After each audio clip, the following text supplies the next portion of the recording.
The music news for the streets, the music news for your beats, the news for the music stuff that you gonna need. We gon' talk about plugins, we gon' talk about gear. If it's news on this music, we gon' talk about it here. Let's go. What up, guys? Welcome back to the channel. It's your guy, Something. Hit the keys. Here today with a very special guest, the top music attorney, aka Mrs. Crystal. Miss Crystal, go ahead and say what's up to the people.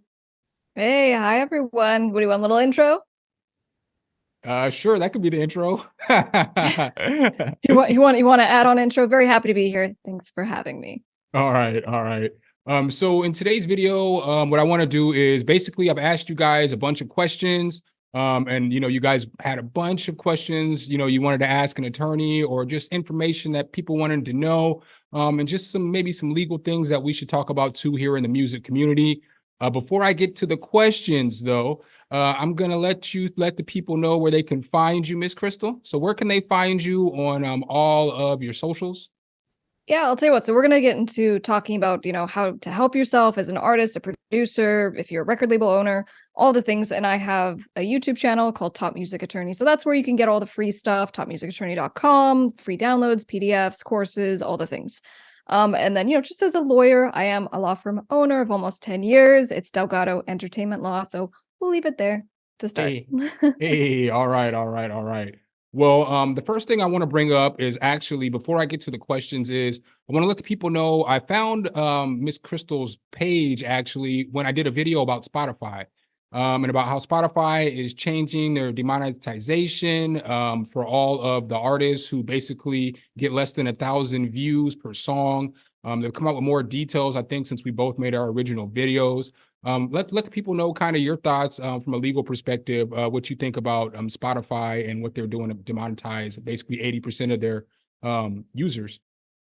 Yeah, so, they're not calling it 80% of the users. They're like, it's the small amount. There's like 5% of people who fall into this group. But what Spotify is doing is two main changes, one of which it has to do with what you said on you essentially get demonetized in that if you have a song that has not received a minimum of 1,000 streams in an annual basis, right, per year, then you're not going to get paid your royalties on that. And, obviously Spotify is arguing, well, it's such a de minimis amount of money. We're talking cents and dollars.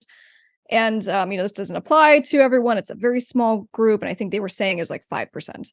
But anyway, so that was change number one that's going into play. And change number two has to do with Spotify actually sanctioning record labels, distributors, and artists. So meaning you'll get fined if you're caught doing naughty things like paying for fake plays. You know what I'm saying? And, I don't even want to necessarily villainize this, because I think if you're an independent artist, like, we are all judged so harshly on those numbers. And so, right, people will find platforms, and sometimes they hire PR companies, marketing agents, and all these things. And then those third parties go and pay for the fake plays. So the artist didn't even know about it. Anyway, setting that aside, what Spotify is doing is saying you will get fined. And, how this actually plays out, we'll see. But those are the two big changes that are going into play now. Yeah, I one of the things I wanted to bring up about that too is that they say with the fake plays, it's over 90% of the views being fake plays. So they're saying that if you have 89% of your plays are fake plays, they're not going to demonetize you. And when you think about who this really affects, it is, obviously it's going to be a lot of independent artists, but we can go back to the old school days where record labels have been buying albums and CDs and bought and streams and all that stuff since day one. And really, like, record labels and major companies who basically have stake and, are stockholders in Spotify are the ones who are basically going to benefit the most from this. Because if you look at, I don't have the information in front of me, but like the top 6 companies that invest in Spotify all have either huge music catalogs or they invest in music companies. And so what people don't really realize is that they didn't make this change in order to just pay the top % of artists, because the people who own Paul McCartney's music, he streams a lot. Well, he doesn't even own his music. His family doesn't own his music. Some independent company that is actually a shareholder in Spotify owns the music. So they want to get paid more money off of the streams, off of their music and their catalogs that they bought. So that's kind of what I think is kind of weird about the whole 90% of the streams, 89% can be fake, but it can't be 90%. And that's when they're going to demonetize them because they don't want to hurt the record labels who've been doing this all along.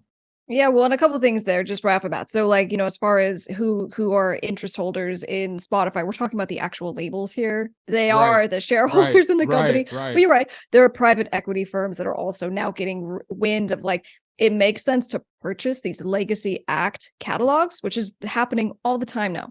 So they buy the catalog because it makes money, because people are tied to it emotionally. It's going to be more stable, as they say, than gold, than, oil. So they go, we're investing now. So you're right. The artists aren't owning anything. But as far as what Spotify is saying here, they're like, well, we're making these changes because, yes, we think that there's going to be now this money that's not being paid to this small group that falls outside of the category. They get demonetized, but those monies go to pay everyone else. So they're trying to spin this as a good thing. We're going to pay, everyone else. But, something I'll just say is someone who works with big labels and artists and that kind of thing, I can tell you that everyone is doing the fake plays. Right. The big labels do it because now it's just a different perception. They go, we need to make sure that it's in the millions and millions. And so if you don't get the 10 million on the first day, we look terrible. So, they're paying for it too. So this is going to hurt everyone. Right. Well, I don't want to take up this whole conversation talking about Spotify. So I do got some questions for you. The first question I would like to ask is, when people come to see an entertainment lawyer, what's the main thing that people come see you for? Like, what's the biggest kind of caseload that you would get? Yeah, so contract review. So I would say 3 categories. 1, we're reviewing contracts, which if you're doing it, bless your heart, because you're getting someone to help you before you sign. The second court category are the people who signed and never had the attorney, and now they're like, oopsies, can you look at it? Please get me out of this. And then the third is, hey, I'm trying to do this thing with my career. What do you think? And so we get together and we have a strategy, because look, as just an add-on to the Spotify conversation, it's so important that artists don't just rely on royalties, right? That they actually build a business for themselves to think. And I always say this, learn to think like a record label. So we sit down and I go, what are you doing right now? Because I'm all about, for my own career as a dark pop artist, I'm marketing every day. I'm posting every day. Like, I implement what I do. So it's not just contracts. It's not just structuring your businesses and getting your LLCs, but it's also, what are you doing to get out there as the good that we're selling, to promote your music, to get people invested in you. I will definitely say this as well. She's not lying. I follow her on IG as well. I think she has about 80,000 subscribers, something like that, give or take. Maybe more, maybe well, a little more. I think we're at like a $150, but neither here nor there. My bad. Let me back up a little bit. But she's got a good following. But what I was going to say was, she kind of practices what she's preaching right here, as far as she posts a lot on IG.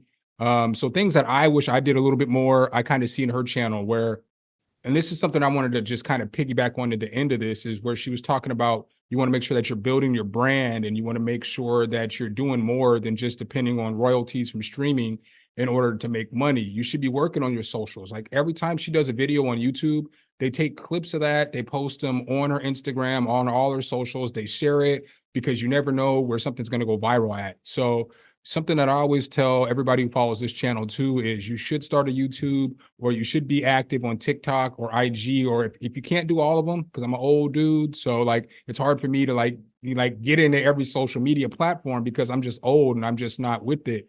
But I hit YouTube hard. I hit this super hard. I don't really necessarily depend on music in order to make a living off of. I'm more of a brand. So companies will reach out and want me to beta test or do sponsored videos or send me all kinds of gear, equipment. There's just so many different ways that you can get paid in music, and you never know what you're going to really like until you start doing it. Like, I never thought I'd like doing this more than rapping.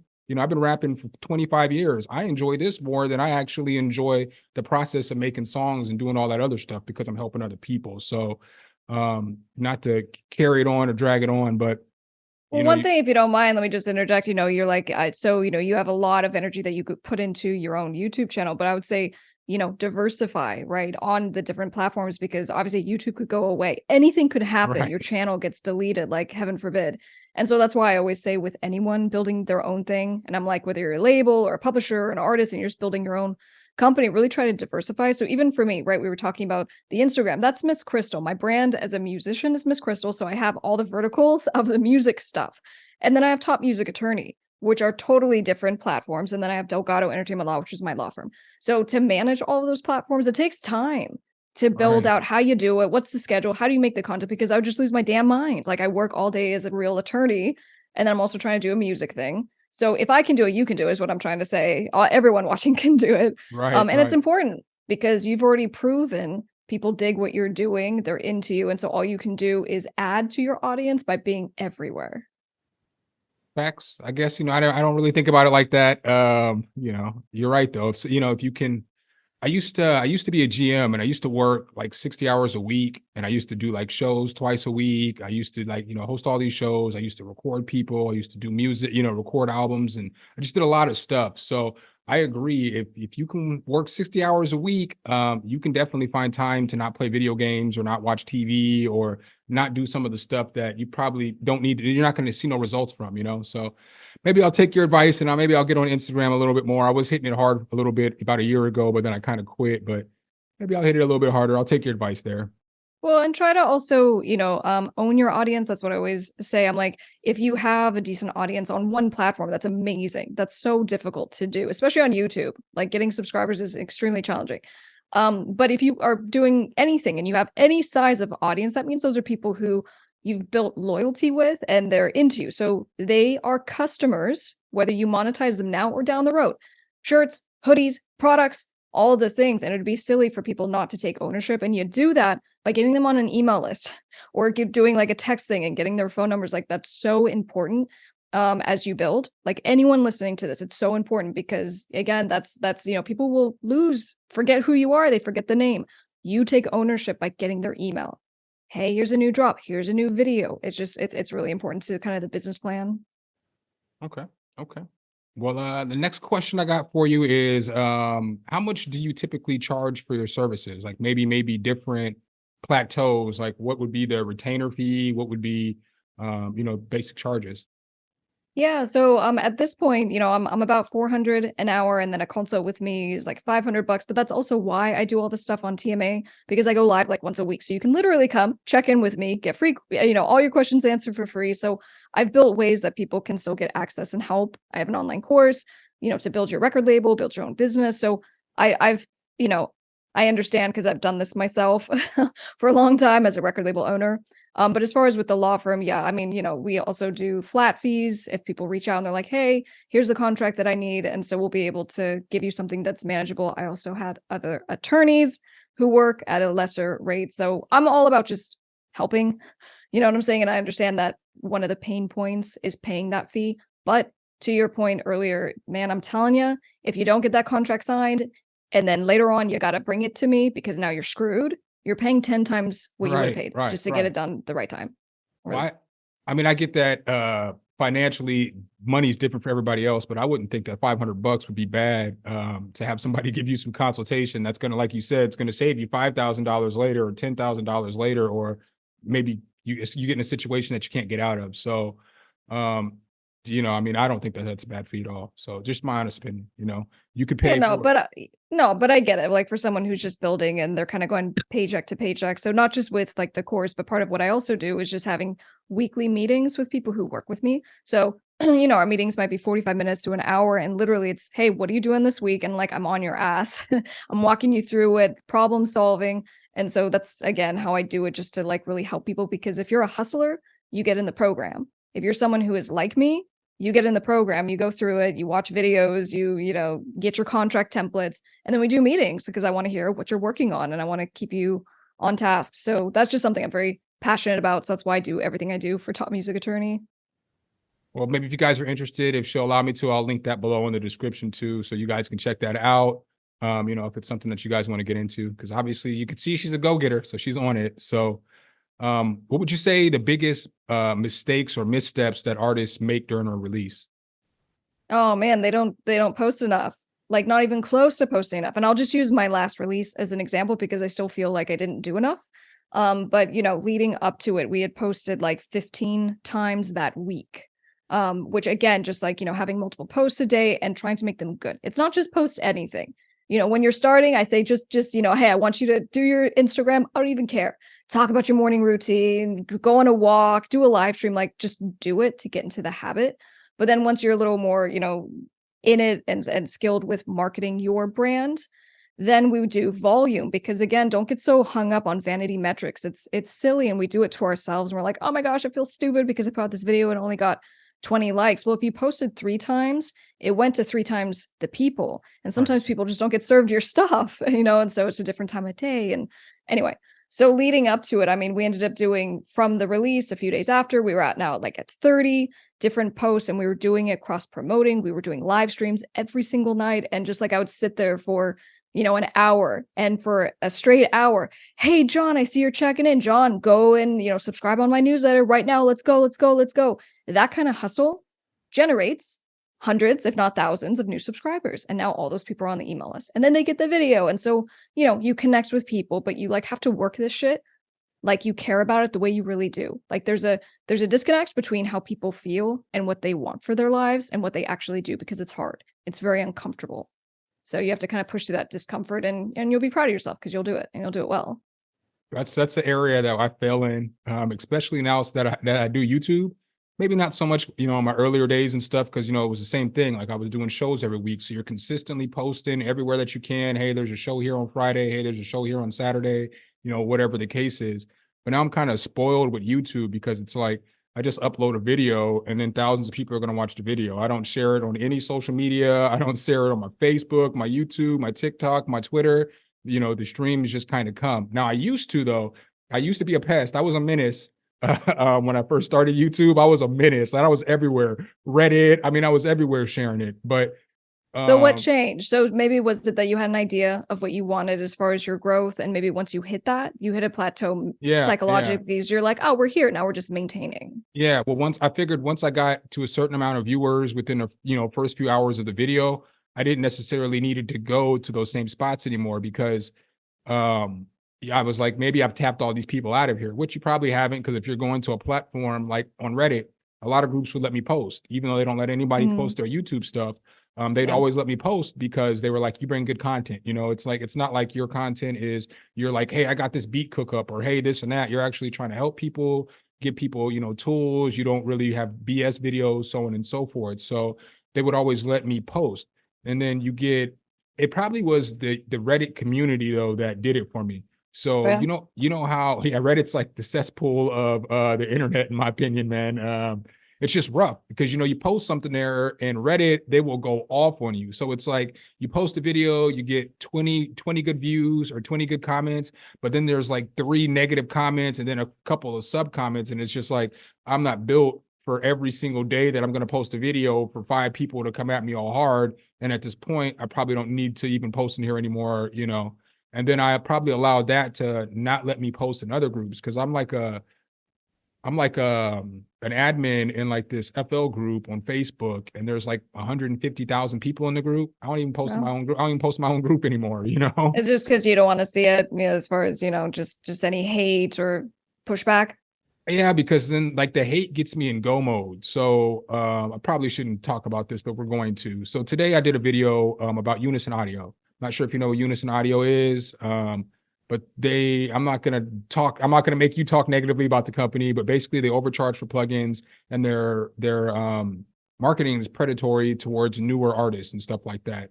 So every time I see them drop something, I always make a video about it, and I don't necessarily, like today, I didn't call the plugin trash or nothing like that. I just called the company trash. And then I give cheaper solutions to what they're offering, because $300 for like a MIDI generator is just too much money, but the comment section's like a war zone.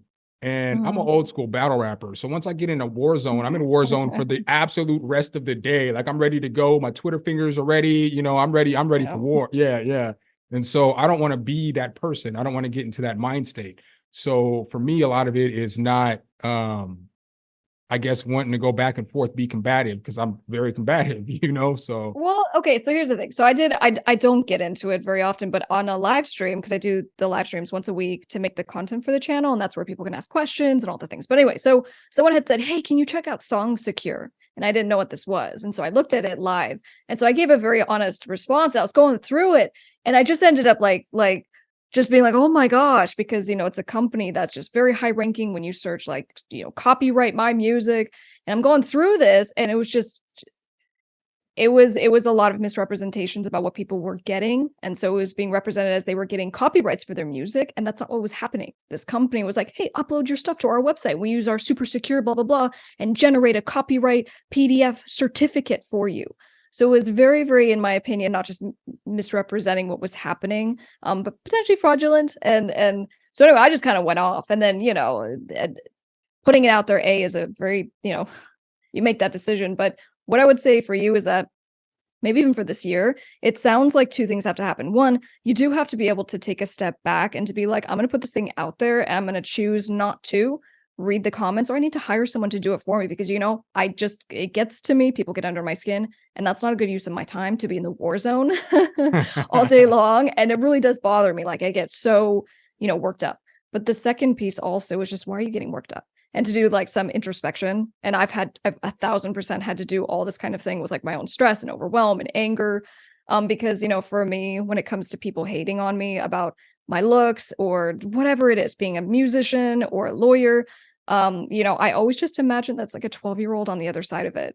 Because it probably is. It's someone that I don't envy. I would never have time to sit there and do any of this stuff and to leave these comments. Right. And so because I have a certain way that I think of these people on the other side of it, I just will have more compassion. But that's what, that was a whole evolution psychologically that I think we all have to go through.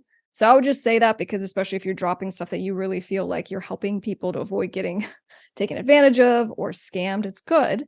But, also know your limitations. It's okay if you're like, dude, I just, I don't want to see it. But one thing, just going back, I would say for you, you have all these videos on YouTube that it sounds like you haven't disseminated to other platforms. And so, hiring someone, and paying them $10 an hour to make the little clips for you, the work is done. You're like, here are the done videos. Find me some cute clips. And like your whole game plan for 2024 is there. You're just recycling. Yeah, that's true. That's true. That's probably a good perspective. That's good perspective. And drop a new reel every day that way, huh? That's right. Maybe 2 of them, huh? That's what I'm saying. Like, don't, like, seriously, like as many as is appropriate, like 2 or 3. Might look into that. I for real might, because I don't have the time to cut down all those clips. I just don't at this point, because I'm doing so much like beta testing, getting like new gear now. So now that I'm getting into the gear reviews and stuff, that takes a lot of time to learn different synthesizers, or just learn, you're learning different stuff so that you can put together videos while you're still putting together videos every day, because, that's, half of or a third of, the salary I'm going to make. So, you got to be consistent with that. So not to drag that topic out, but let's go ahead and you picked up with one of the questions I was going to ask later on, though. One of the subscribers wants to know, what should they do if someone is using their music? Yeah, so if you find, and it's usually twofold. One, if you find like a blatant infringement, they go, hey, here's my song. They've re-uploaded it. The good news is that you should get in contact with a copyright attorney. But the takedown process, it's called a DMCA takedown. It's actually really fast, and we can handle it through both social media platforms, music platforms. We can send letters to different websites, and so it's a fast process. Where we sometimes have to do a little bit more legwork is if it's like, oh, it's substantially similar, and now there's a little more analysis. We might even have to sue at some point. But, if we don't deal with it through the actual platform itself, such as Spotify, then we'll have to send like a demand letter. And that's where having an attorney just helps. Look, when you have a scary letterhead, I'm telling you, it pays. I believe you. I've worked in the corporate world, and anytime you send over that letterhead or you get some letterhead, you got to like jump, you got to hop, skip, and a jump to take care of something so that nobody else gets in trouble. So I'm kind of on that same topic. AI voices, what's your thoughts on the legality of using AI voice on a track? Gosh, a couple of things here, because we also have like Universal. I think they're in discussion with Google, and like everyone's talking about doing deals where they would get consent from the artists, of course, but all the labels own not just the music, but they would be able to give permission to like Google to come up with ways that, fans could do AI generated voicings and come up with their own tracks and all this fun stuff, which is just like mortifying to me as an artist. Right, Um, right. but what I would say if I was, sitting with someone and giving them a consult on this is I go, go for it. When it comes to AI generated stuff like cover art and songs and all this stuff, like exercise your creativity using AI as a tool because that's what it is. But understand that you don't own the AI component. And in fact, when you go to file with the Copyright Office requires that you disclaim anything that was created with the AI.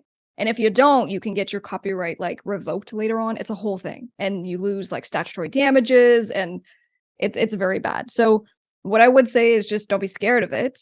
Do it. And we've seen, obviously producers have huge success with songs that went viral. What was that one? Drake? Drake song. Yeah. I Yeah, don't remember what Ghost Rider. yeah, I don't remember what the song was called or how it went. I mean, I could, if I heard the song, I know what the song is, but What was it? On My Sleeve, I think. I might have What was been it? on my, it might have been, Heart on My Sleeve. That's yeah, right. Heart Yeah. on My Sleeve. Yeah. Yeah. No, but anyway, so, and in the case, he almost was nominated for a Grammy. The reason he wasn't was because, again, the AI generation. But anyway, you can exercise and show your muscles a little bit using these tools. So why not? Here's what I'll say though. Let me throw something on the end of there. Reach out to other artists first though, because especially if you're like a producer, there's a lot of, beat makers in this area that, that are watching this video right now. There are thousands and thousands and thousands of artists that you can sync up with and y'all might be able to make a hit, but if you're not trying to reach out to these artists, you see all the steps and the hoops and the stuff that she said you're going to have to jump through in order to get that song cleared so you can make money off of it. There is an artist just as good as you are a beat maker out there. So think about all these artists that you're emulating. They had to get with somebody else in order to get to the place where they're at. So maybe think about that too. I'm not going to hate on you. I know. Yeah. I know I already hate a lot on AI.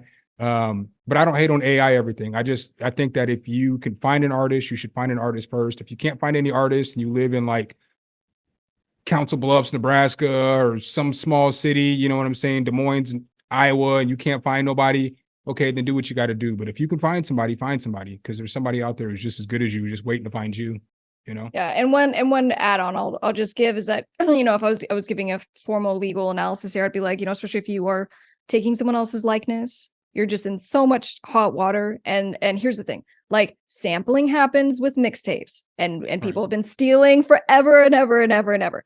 And most of the time they don't get caught, right? So we have this experiential wisdom of they just do it and it might go viral and that's all great. But still copyright infringement. And in this case, it's infringement of publicity rights. So I'm like, hey, I'm going to go and steal Miss Crystal's voice and whatever. I still have a claim. You know what I'm saying? For using my likeness without my permission. So it's more of why would you? And I love your point of like they're, artists, everyone should just get paid for what they do. Let's all just collaborate. Let's all consent. You know what I'm saying? AI is going to destroy us all. So I'm sorry, I'm not trying to look at my phone, but you just kind of took me into the next question, to my community section. I should have wrote the question down on the paper with the rest of them. But so my guy Liam, he wants to know with sampling. He said, could you clarify sampling of public domain music? Most people think that just because a piece of music is in public domain, the recording of it is too. Okay, so a couple things there. If something's in the public domain, so we think of like Mozart, right? So music that Mozart wrote and Bach and Beethoven and all the stuff, it's not covered by copyright, so therefore it's in the public domain. Sometimes we also have stuff that's in the public domain, like what was it, Winnie the Pooh? Winnie the Pooh with Disney just went into the public domain in the last couple of years, which is crazy because the copyright lapsed in it. So anyway, it's in the public domain, so meaning anyone can use it. Now, as far as sampling, right? If it's, again, it may or may not be, in the public domain as a recorded thing. When we say sampling, we're saying they take something from someone else's song. So what a lot of people will do is that they'll take an instrumental, they'll transpose it right into a different key, and then they do a new top line. So I had just so many people who I represent, and they, come to me because they're like, oh my gosh, Universal is sending me a cease and desist, and they're going to destroy my very life in existence because I did this. The song went viral, has 50 million plays on it. So anyway, when it comes to sampling, it's just if you take anything from someone else's song, that is sampling, and you have to get permission. That's the missing thing. People do it. They do mixtapes. They do these trendy little things on TikTok. That's copyright infringement. And you can just do it until you get caught. And that's what a lot of people do.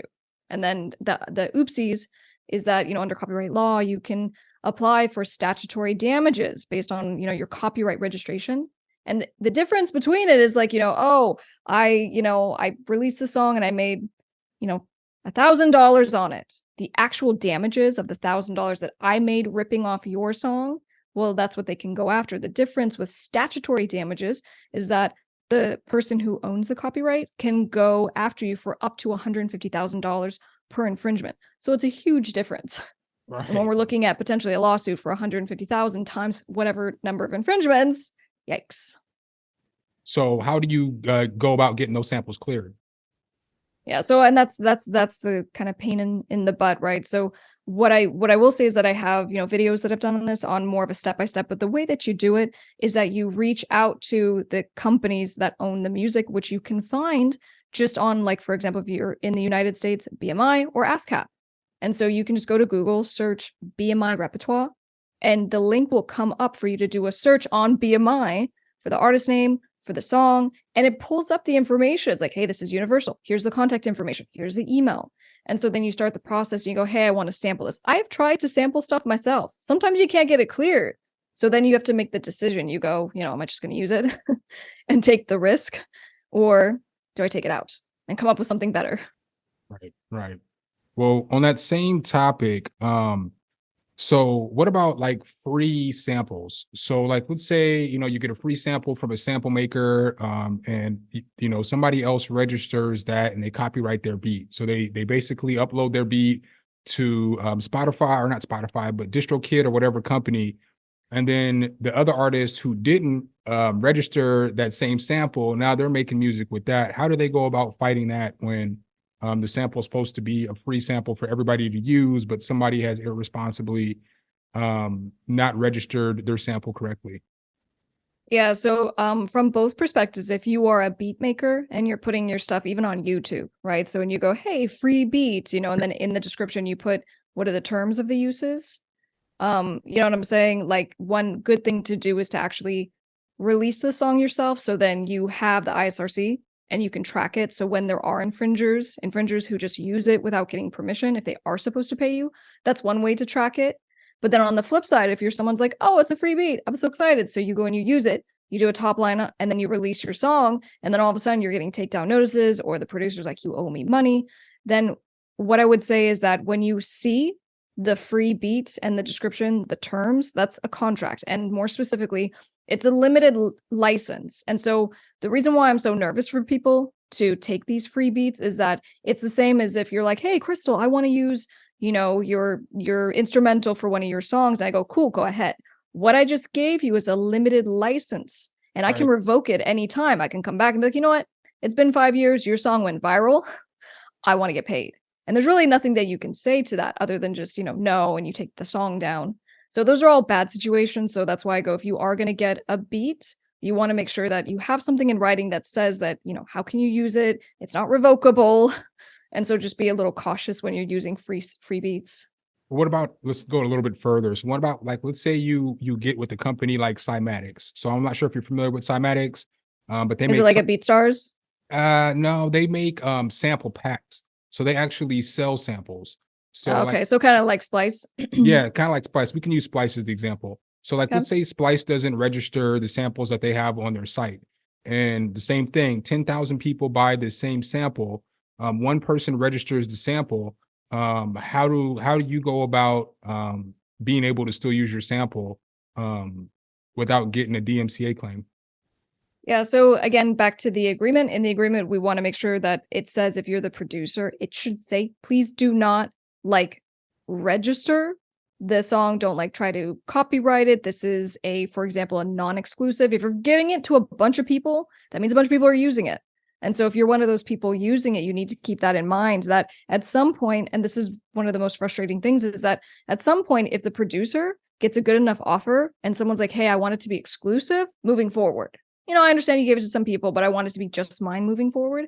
And then all of a sudden now they're like, I'm the exclusive owner. And now you have issues. because you might, again, have like an infringement, like someone else is stealing my song. And it's because there was bad communication. The agreement was not clear, or there was no agreement in the first place. Okay. Yeah. So this next question is kind of left field, not really. So the Actors and Screenwriters Guild, they kind of recently just went on a strike, in order to get, better pay, better benefits, all that stuff. In your mind, what do you think that the music community should do in order for us to, we can't take the same stand as the Movies and Screenwriters Guild, but as musicians to come together, what do you think that we should do in order to try to get more monetization and try to get some of the things that we deserve in our field? Yeah, so it is a little bit different because we have independent artists, independent record labels who are just all kind of on their own little islands, and it's so crazy to me because we actually make up the majority of the music business, and that's like crazy to me, right? So we're like the big record labels and the signed artists. I mean, they're like this tiny little portion, but they get obviously all the love and all the exposure and all the everything's. But we really all are here, but we're not like collectively here, right? We haven't unionized in that kind of way. But nonetheless, still kind of going down that road as far as like how you learn to monetize, learn to think like a record label. A record label gets villainized. All record labels get villainized because they take advantage of artists. I'm not even saying that's not true. I've reviewed thousands of contracts. I'm telling you it's true. But what they do is they go, I'm taking a gamble on you, right? So I'm going to lose my investment of my marketing and my time and all this stuff. And I have no idea if people's going to, are they going to like your music? Are you going to work to promote your stuff? So on the flip side of that, just being like this partnership that we're trying, we don't know if it's going to work out. So I go, instead of just like taking a chance with some random label that you have no idea, you've never worked with these people, take a chance on yourself, on learning the information of what they know. Because really all this is you're like, oh my gosh, I think that they're good. They know all this stuff that I don't, and they can make my dreams come true. So I go, if the barrier between you and success is the stuff that you don't know, let's take time to invest in our self-education. Right. And I was even talking about this earlier today, and I go, there was a program that I went through that cost $10,000. And at the time, $10,000 was just an it still is, and it's an astronomical amount of money. And I was just like, I don't know how I'm going to pay for this, but the amount of skills that I was going to learn to be able to grow my own music businesses to me was worth it. I go, I'm taking a risk, let's do it. And then I was able to, within a few months after going through that, turn it around. I made 50. You know what I'm saying? So really, investing big in yourself, not on other people, not, oh my gosh, I need that manager. Oh my gosh, I need the record label. I'm down for it. If you want to partner with people, you want to partner with companies, do it. But you need to be in the mindset of you're partnering, not begging for them to help you. And you don't beg when you build your own stuff. Right. When you build your own stuff, you don't, I mean, look at it. You built the platform. I've kind of built a platform, and it's like the one thing I don't have to ever worry about doing is asking somebody for anything. Like I don't have to ask anybody for anything. I can just wake up in the morning. If I want to work, I can work. If I don't want to work, I ain't got to work. If I want to work on 3 things, I can work on 3 things. Like I was telling you before the meeting, I edited 2 videos and released both those videos today, right? And then I have a video I have to shoot tonight. We're in the middle of this interview, and I can't thank you enough for this. After this, I have to live stream. And then after a live stream, I have to shoot another video. The reason I'm trying to get so far up on content is because I'm working on like the synth review. And with the synth, I need time. So if I can get all this stuff planned, I can have time to do that, and I can make it on my own schedule. I've got a couple of books that I'm reading on this specific synthesizer. I needed some more knowledge. And so just like you said, there was a barrier between me doing a lot of these synthesizer reviews in the past, and that's necessarily that's the terminology. Because yeah, I can make stuff, I can get on the computer, I can make whatever sound and do whatever I want with sound design, but I'm not like a synth head. And so synthers are going to watch this video and they're going to be like, man, you don't know what you're talking about, just because I don't know the exact terminology, but I know twist this knob right here and twist this knob, and it's going to sound like this, do this and this, and it's going to do that. So I get what you're saying, as in, if the barrier is you in knowledge, go get the knowledge. And I went that long roundabout way to say, I'm trying to make all this time so I can have this knowledge in order to take this next step that I'm looking to take. But even for you on building, and this is for anyone, because my whole gig is learn to think like a record label for yourself so you can build your own thing and then get to 6 figures. And we have a strategy and like how we do that. So you start with going, you take responsibility for everything that needs to happen. You are the editor, you're the live streamer, you're the interviewer, you are literally everything. And that means you have to learn a lot of skills typically. And it's frustrating. And there's stuff you probably don't even want to do, but you have to do it as the business owner. But then, you know, for example, as a growth strategy for the coming year, you go, all right, I only have so much time. I don't know that I can edit every single video. That means I have to hire someone. So that's the process of going through to find someone, train them, fire them because they suck, hire the new person. So it's a, you know, again, you level up. And then now all of a sudden as a business owner, you go, you know what? I was kind of cool like this. Now I know we do need to kind of go out on more platforms to get more eyes because I need more money. I need to grow in order to pay for these new people. So it's all just, you know, again, pain points, but skill sets, and even the skill set of learning how to hire and have a process in place for that, have an onboarding. I mean, that in itself is a skill set. All right. So here's a question I know the answer to, but I'm going to ask it because, you know, they want to know. So do you need to have your own publishing in order to collect royalties? You do not. You do not need to have your own publishing company, including in collection of your publishing. So with royalties, right? So we have the royalties that come in from the masters, which are the recorded versions of your songs. And so that would be, you know, you send your music to your distributor who sends it then to Spotify and Apple and all the places. And then they pay you. So those are going to be your mechanical royalties. But then there's a separate thing, which is your publishing. And the publishing has to do with earnings from the composition side. So a lot of people will hear that there's like 2 sides of any song. There's the written song where you sat there on your piano and you sang it and you have your chords and your melodies. That's the song. You haven't done anything. You haven't recorded it. It's just the song. So with the song portion, that's where publishing comes into play. And then when you do record it, that's the master. And so the master is the thing that actually gets put out and listened to on music platforms. So the answer is you can collect 100% of the master earnings as well as the publishing. And so by way of example, you know, in the United States, BMI and ASCAP are the biggest PROs, right? So get on one of the platforms. I think ASCAP is still free if you're a writer. BMI just changed recently, and so you do have to pay a fee. But anyway, you just register and you go, I'm collecting all the publishing just as an individual. You don't need to set up a company, but you can if you want. All right. Well, I think, let me see. I think that's everything. Sorry, my chicken scratch over here. Yeah, I guess that's all the questions I got for you today. I just want to say I appreciate so much you coming on the platform and answering some of these questions. Because I know artists definitely, actually, no. I got one more question, and I know the answer to this, but you'll be able to explain it better than me. Can you explain the point system? Like when you, your points on like points for producers and artists and so on and so forth? Because I know that's like a subject that nobody really has done a good job of explaining for artists. Oh, well, I'll tell you what, that might be a video I need to cover if that's your, you know, your thought on that. But happy to go through it. So the point system, or just kind of, you know, how many percentage points that we give to producers, meaning how much revenue from the song are they going to be entitled to? So when we structure these deals, we might say, I'm paying you $3,000 to do my EP. And then you're also going to get a certain percentage of any back-end royalties. And that's good because look, if the thing blows up, like you want to get a piece of that. Okay. So, you know, I always say, try to do these hybrid deals. As far as what's industry standard, that's the piece that I think there's a lot of confusion on, because everything is negotiable. So, you know, one of my attorney friends, he was doing a deal for Tinashe, and he was talking about how there was like, I think 9 different producers and songwriters involved on one of her tracks. And so there were so many people involved, and the producers get the tiniest amount. It might be like 1 or 2%. So in those types of deals, it's going to be like teeny tiny.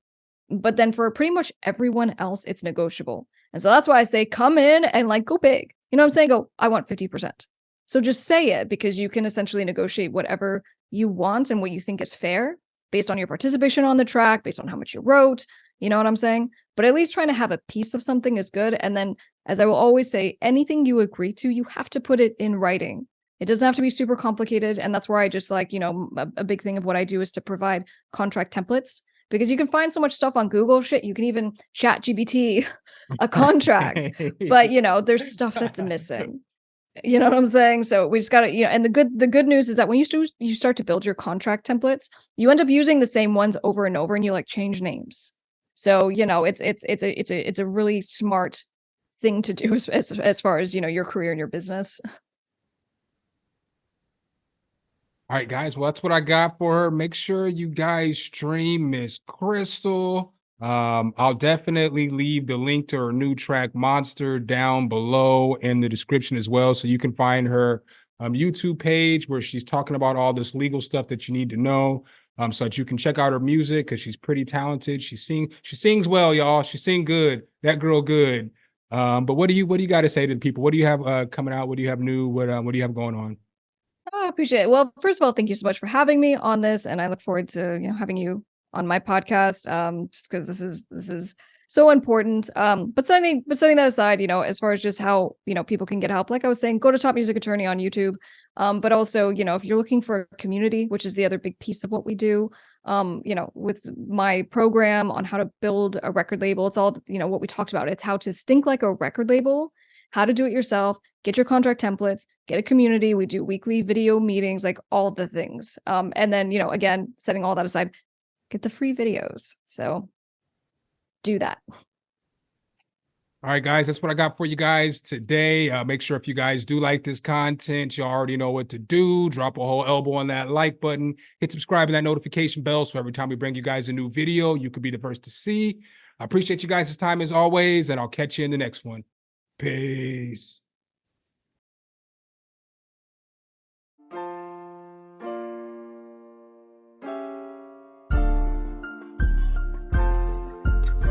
Some hit the key.